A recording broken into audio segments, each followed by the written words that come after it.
Kita ngomong yang membatalkan puasa adalah urusan nelen. Tak taunya cerita sama ibunya, oh gitu ya. Akhirnya yang ngomong selanjutnya nggak tahu. Tiba-tiba sampai di rumah ditanya anaknya, mama, umi, kalau nelen ludah gimana? Oh gimana ya?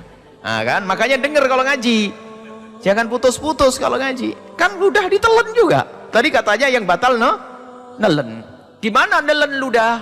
Nah ini kan pertanyaan. Jawabnya adalah ada ilmunya. Nelen ludah itu tidak membatalkan puasa asalkan yang pertama adalah ludahnya sendiri. Ludahnya sendiri. Ludahnya orang lain yang ngapain? Ya. Ludah orang lain batal. Anda ngambil ludahnya orang, ini minta ludahnya batal. Cuman kalau bayangin jangan yang jorok, karena mungkin sekali seorang suami istri lagi ciuman, mohon maaf, itu kan halal, ketukar ludahnya batal. Nah, yang manis-manis jangan ketahui bingung, wah ini kok ada orang makan ludahnya orang lain. Anda tidak ngerti kemesraan dalam hidup.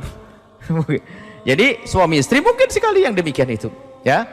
Jadi ludah tidak membatalkan puasa kalau ditelan. Yang pertama syaratnya adalah ludahnya sendiri. Syarat yang kedua adalah ludah tidak membatalkan puasa kalau ditelan asalkan ludahnya masih di mulutnya sendiri. Kalau ternyata ada seorang ibu atau bapak iseng mulai pagi sampai siang ngumpulin ludah di gelas, kemudian taruh di kulkas, seger lalu diminum, batal biarpun ludahnya sendiri tapi sudah keluar dari mulutnya. Jijik, biar ingat pokoknya tidak ada orang melakukan itu. Jadi kalau ludah sudah keluar kok ditelan diminum lagi maka membatalkan, karena seperti barang benda asing. Yang ketiga adalah ludah ditelan tidak membatalkan puasa, syaratnya ludahnya masih murni, belum campur sama permen, belum campur sama es krim. Jadi ludahnya masih asli. Jelas ya?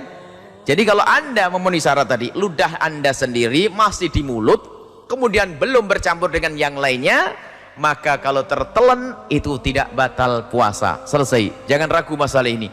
Bahkan kalau seandainya saking gemesnya para ulama itu takut orang nggak paham, kalau seandainya ada orang mengumpulkan ludah di dalam mulutnya sendiri sampai penuh kemudian ditelan, tidak batal puasa karena memenuhi 3 syarat. Ludahnya sendiri masih di mulut, belum bercampur dengan yang lainnya, ditelan, tidak batal puasa. Jelas?